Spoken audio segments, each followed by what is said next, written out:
All right, so it's almost New Comic Book Day. Let's take a look at all the books coming out. Boy, are there a lot of books coming out. And I'll tell you what's on my pull list.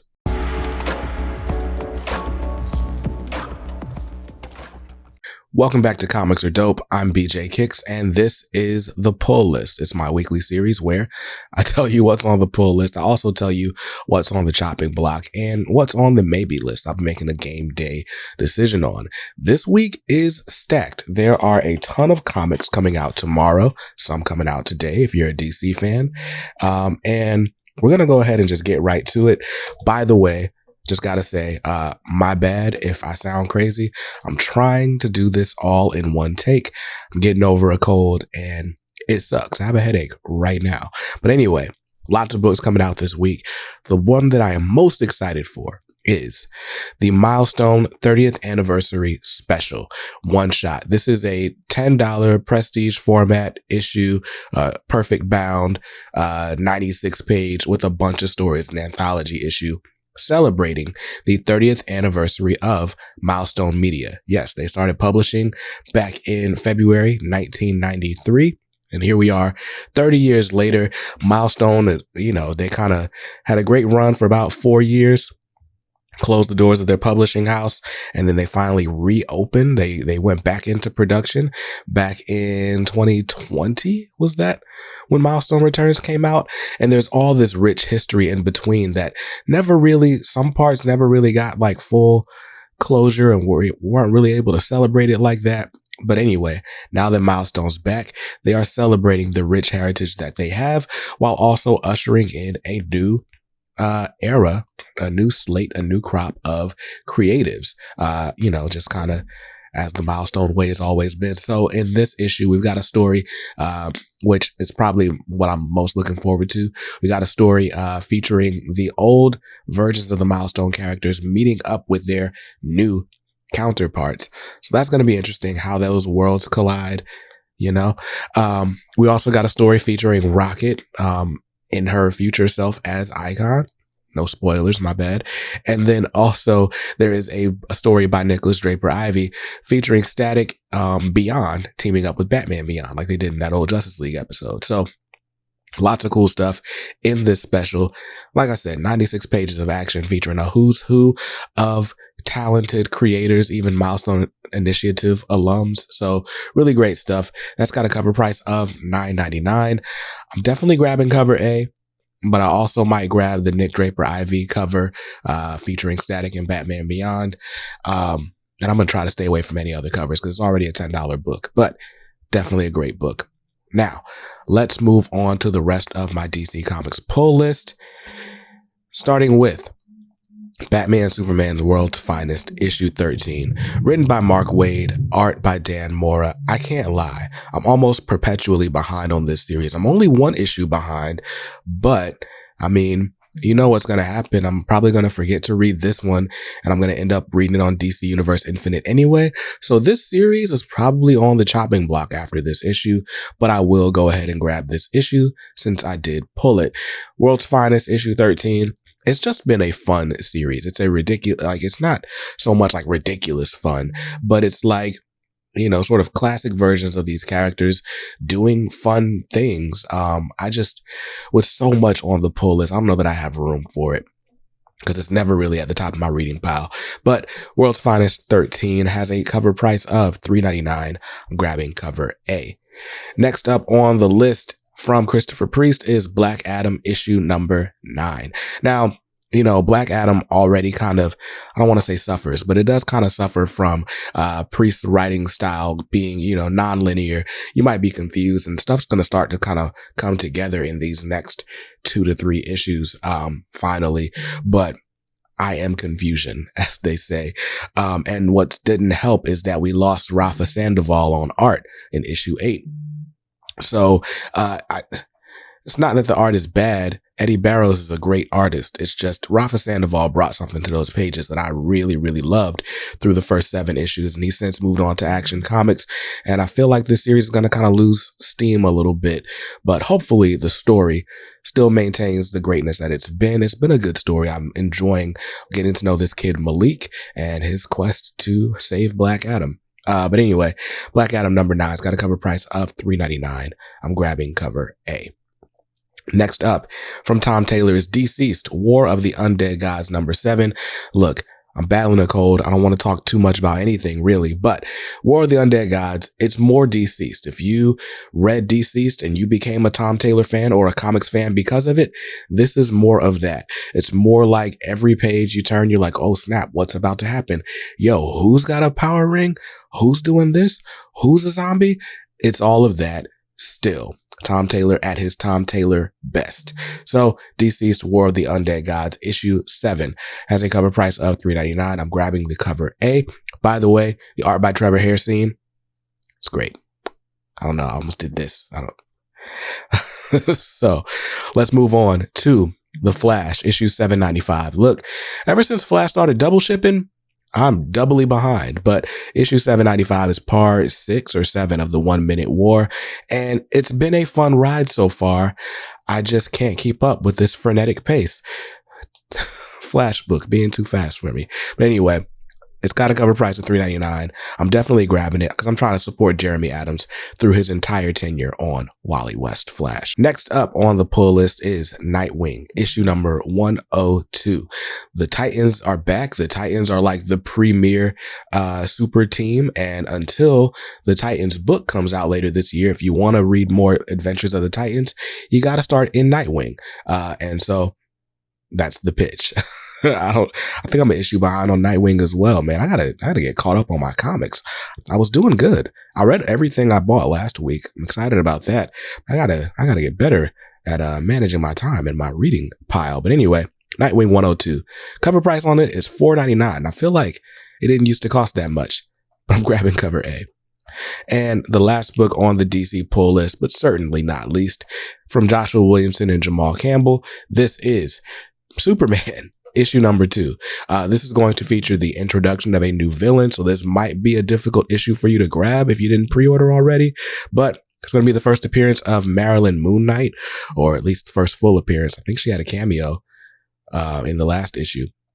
Look, I love Superman number 1 by Josh Williamson. It's such a shift in tone from like the Bendis era Superman, and from Superman in general in the last couple of years. Really, really enjoying it through 1 issue. Let's see how it goes in issue 2. Cover price on this is also $4.99, and I'm going to grab the cover A. And that's going to do it for the DC books on my pull list. As long as I stick to the list, those are going to cost me $36. Man, they're always at the top of the budget, but gosh, $36, being greedy, DC. Let's move on to Marvel, where the first book on the pull list is The Amazing Spider-Man, issue number 22. We're getting closer and closer to figuring out what Peter Parker did way back, 6 months ago to make everybody hate him and push Mary Jane away into a whole new relationship and, all of that. I can't lie. The action in it was really good in issue 21. They definitely hooked me with this sort of, they started to tell the story of what happened is the best way to say that. So I'm down for at least the next 2-3 issues. I think 25 is when everything is going to finally be like revealed. And I'm probably going to drop the series after that. But Amazing Spider-Man issue 22 has a cover price of $3.99. I'm grabbing cover A. Next on the pull list is Monica Rambeau, Photon, issue number 4. Photon, written by Dr. Eve L. Ewing. I don't know who's on art, but it's been a fun series. I'm not a big Monica Rambeau fan. Not to say that I'm, that I dislike her or anything. I just never really read anything featuring Monica Rambeau. And it's not like there's been a ton of material out there. And this series kind of, in a very meta way, but also just directly in the story, addresses how Monica has sort of been on the outside looking in. She doesn't necessarily feel like she's the greatest hero all the time. And this book has been, whether it's, passerbys, whether it's been other heroes, or even like some of the people that she's responsible for saving, we're seeing those people like sort of affirm and reaffirm Monica. And I'm enjoying that sort of rebuilding of the character, even though I don't really know what her previous state was because I didn't read anything that came before. And all that's got me really hopeful because Eve Ewing is going to be writing Black Panther starting in a couple of months. And if there's any character out there in the Marvel universe that needs some reconstruction going on, it's T'Challa. So anyway, Monica Rambeau Photon number 4. It's got a cover price of $3.99.